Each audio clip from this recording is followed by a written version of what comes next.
Romanos capítulo 12, versículo 2. Quem achou, diga amém. E não vivam conforme os padrões deste mundo, mas deixem que Deus os transforme pela renovação da mente, para que possam experimentar qual é a boa, agradável e perfeita vontade de Deus. Ou seja, você não pode tomar forma deste mundo, porque conformado é ser formado, tomar a forma deste mundo. Mas a Bíblia vai dizer, o apóstolo Paulo na continuação do texto vai dizer: mas sede transformado pela renovação do vosso entendimento, pela renovação da vossa mente. E aí eu quero te pedir que você diga assim ao teu irmão: mude a sua mente e a sua vida mudará. Quem crê nisso? Porque, querido, deixa eu te falar uma coisa. É algo que eu já falei aqui na igreja, mas tem coisas que elas precisam ser repetidas muitas vezes, né? Elas precisam ser repetidas muitas vezes para que essas coisas elas se tornem naturais para nós. Não existe um único mundo, não existe um único Deus. Aí alguém vai dizer assim: meu pai, que pastor herege. Não existe um único mundo, não existe um único Deus, não existe um único diabo, não existe uma única Jéssica, não existe uma única Duda, não existe um único Wanderson. E por que eu falo isso? Por que não existe um único mundo? Por que não existe um único Deus? Por que não existe um único diabo? Por que não existe um único Saulo? Porque tudo depende de quem está vendo. Todo mundo aqui vê Deus da mesma forma? Não, e nós somos da mesma igreja. Tem gente que vê Deus como pai, tem Deus que vê Deus como amigo, tem gente que vê Deus como um castigador ou padrasto. As visões são diferentes. Olha só, Deus é único, mas para você ele é um Deus, para aquela outra pessoa é outro Deus. Como também não existe só um evangelista Wanderson, existe vários evangelistas Wanderson. Para mim, o evangelista Wanderson é um homem de Deus, um homem sério, um homem comprometido. Mas vai ter outra pessoa, por exemplo, a mãe do Wanderson, vai dizer assim: olha, o Wanderson é outra descrição. O Wanderson é um bom filho, o Wanderson é um filho dedicado. Está entendendo? Vai falar outras características do Wanderson. O patrão do Wanderson já vai falar outras características do Wanderson. A Lourdes já vai falar outras características, né? O Saulo já vai falar outras características sobre o Wanderson. Mas é um Wanderson só, não é isso? Sim ou não? Sim. Mas cada um está vendo o Wanderson de uma forma. Eu estou vendo como um homem de Deus, eu estou olhando pelo lado espiritual. O patrão dele está dizendo: cara, é um empregado nota 1000. Ele está olhando para ele como um relacionamento de patrão e empregado. A mãe dele está descrevendo ele num relacionamento de mãe e filho. A Lourdes de marido e esposa. E assim por diante. Mas é o único Wanderson. Então o que acontece, irmãos? Nós temos que entender que nós criamos as nossas visões das coisas. Nós olhamos para alguma coisa e nós criamos as nossas visões. Você não nasceu aquilo que você é. A Adriana que está fazendo aniversário? É, Adriana? Parabéns. Amém? Deus te abençoe, Adriana. Nós vamos orar por você no final. Então, o que acontece, irmãos? A Adriana, ela não nasceu essa Adriana que ela é hoje. Ela era uma outra Adriana. Quando nós nascemos, nós temos medo quando nós somos criança? Pelo contrário, nós somos imprudentes como crianças, né? Queremos meter o dedo na tomada, queremos ir para a beirada da cama, né? Se o pai e a mãe não tomar cuidado, a criança ela sofre um grande risco de acidentes. Cuidado tem que ser dobrado. Mas aí, às vezes, quando nós crescemos, nós não somos mais abusados, ousados, como nós éramos como criança. Nós temos medos. Mas se eu fizer isso e não der certo, se eu for por ali e esse caminho não for o caminho certo. Às vezes nós nos tornamos um adulto medroso. Mas nós não nascemos medrosos. Por que que nós nos tornamos adultos medrosos?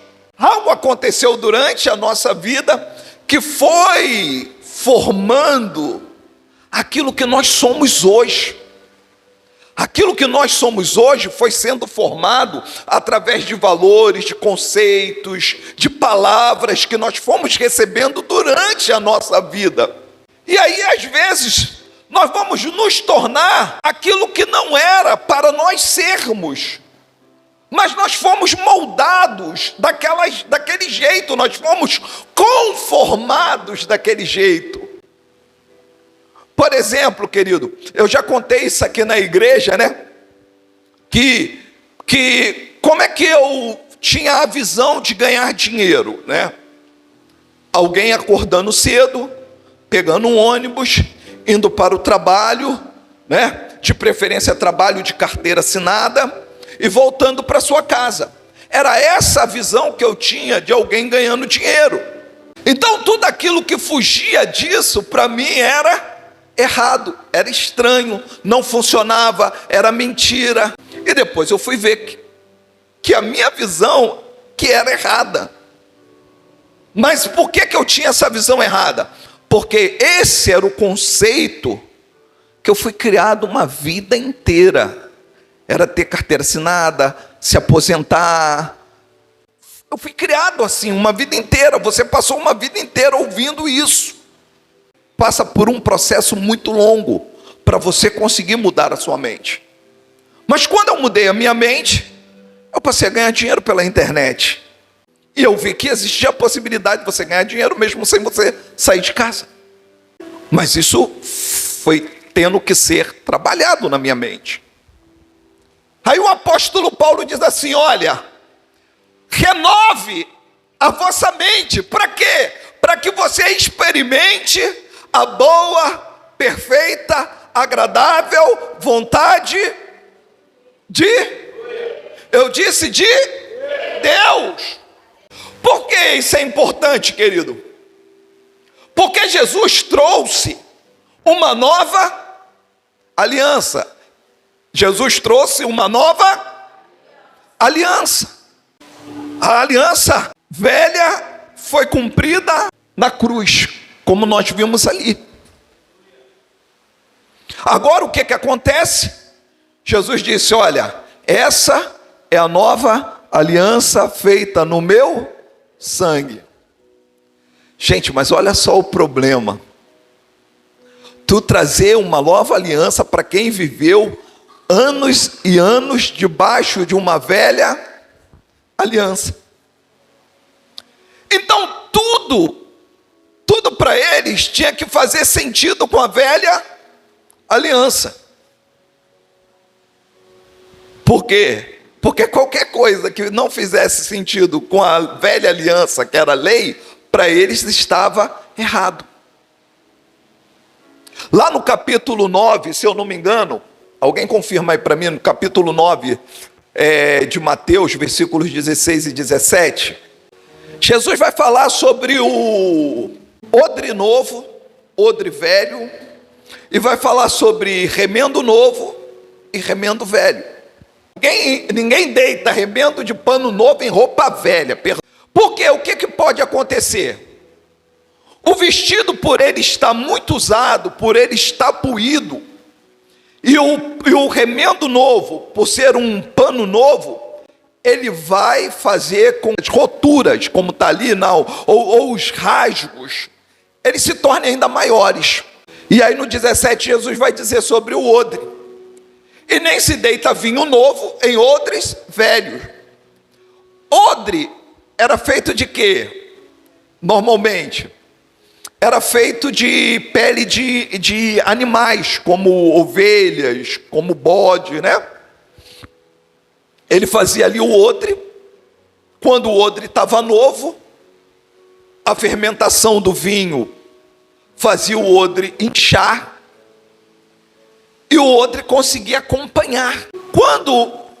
Se você pegasse um vinho novo e botasse num odre velho que já estava ressecado, ele já não conseguia mais esticar. Então, quando o vinho fermentava, o que acontecia? Explodia o odre, rasgava o odre. E o que Jesus está falando com isso? Na verdade, nós teríamos que ler os versículos anteriores, se eu não me engano, 15, porque os apóstolos, ou os discípulos de João, perguntam assim para Jesus: vem cá, por que nós e os fariseus jejuamos e os teus discípulos não jejuam? E Jesus vai responder para eles, vai dizer assim: olha, por acaso os acompanhantes do noivo vão chorar enquanto o noivo estão com ele? Não, mas depois que o noivo for tirado, eles vão se lamentar. Ou seja, depois que eu for retirado, eles vão jejuar. Então o que acontece? Depois que eu for retirado, eles vão fazer isso. Mas agora não, agora é momento de festa. Agora é momento deles aprenderem. Aí Jesus fala isso para os discípulos de João, sabe por quê? Vocês ainda estão lá nos ensinamentos antigos. Os fariseus ainda estão lá nos ensinamentos antigos. Eu vim para trazer um novo ensinamento. Jesus não veio para melhorar. Jesus não veio para dar uma pincelada. Jesus veio para trazer algo novo. Amém, igreja? Algo novo, algo totalmente diferente. Olha, vocês ouviram dizer, nós vimos ali no texto, no filme, perdão. Vocês ouviram dizer, amem, né? O seu próximo e odeie os seus inimigos. Mas Jesus Cristo diz o quê? Se nós amarmos quem nos ama e odiarmos os nossos inimigos, em que nós excedemos a justiça dos que estão aí no mundo? Em nada. Nós somos igualzinho a eles. E ele diz assim: por isso eu vos ordeno, amai-vos a quem vos persegue, a quem falais mal de vós. Jesus veio trazer outra coisa totalmente diferente. Não era uma melhoria da antiga aliança, era uma nova aliança. Quem não tivesse preparado, não renovasse a sua mente, e Jesus colocasse isso dentro da mente dele, ia causar um dano maior.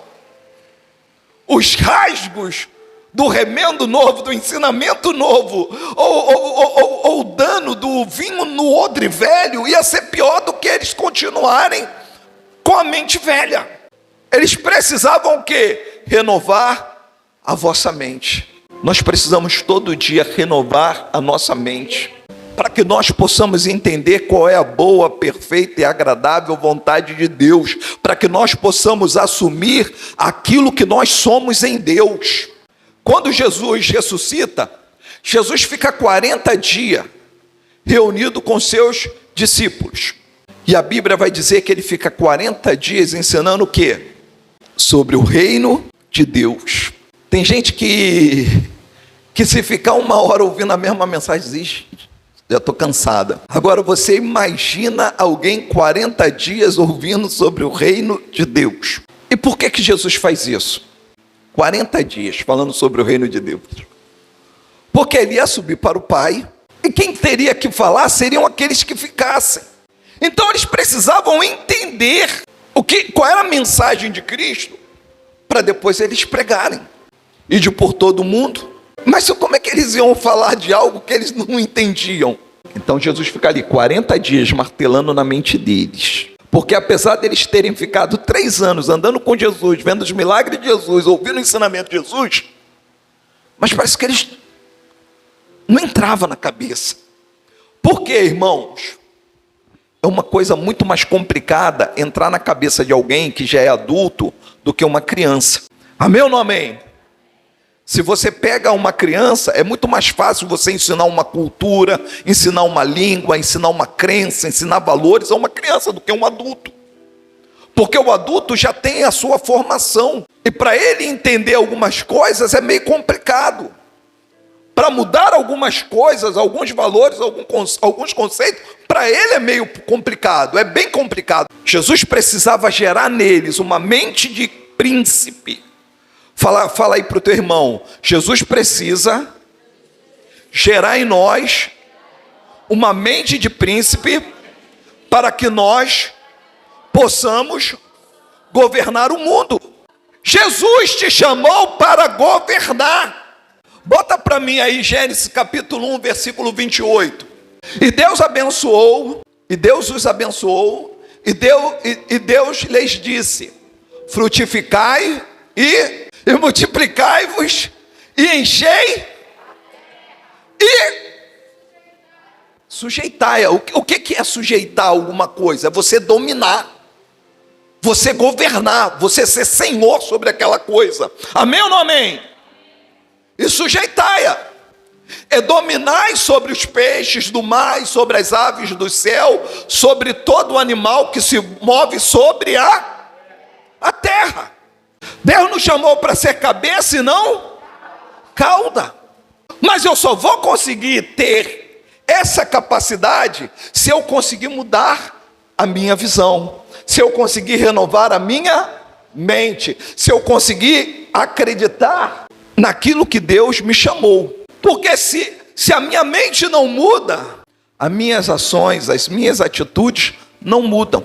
Então a gente precisa mudar, ou ter a nossa mente mudada pela palavra de Deus, para que nós possamos assumir diante de Deus quem nós somos, e para aquilo que nós fomos chamados.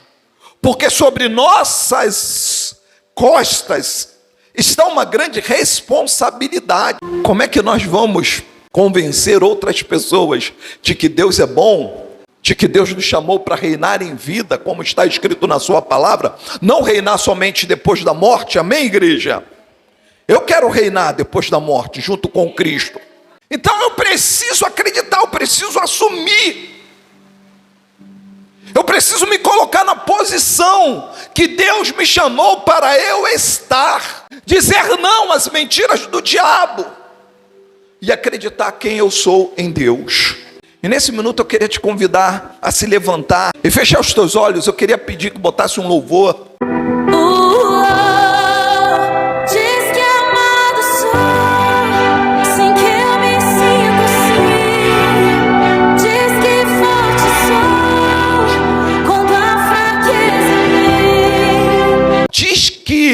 Forte sou enquanto a fraqueza em mim. Diz que amado sou, mesmo que eu não me sinta assim.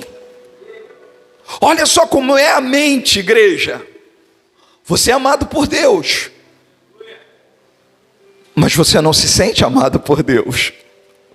Você é forte, mas você não se sente forte. Você é um vencedor, mas você não se sente um vencedor.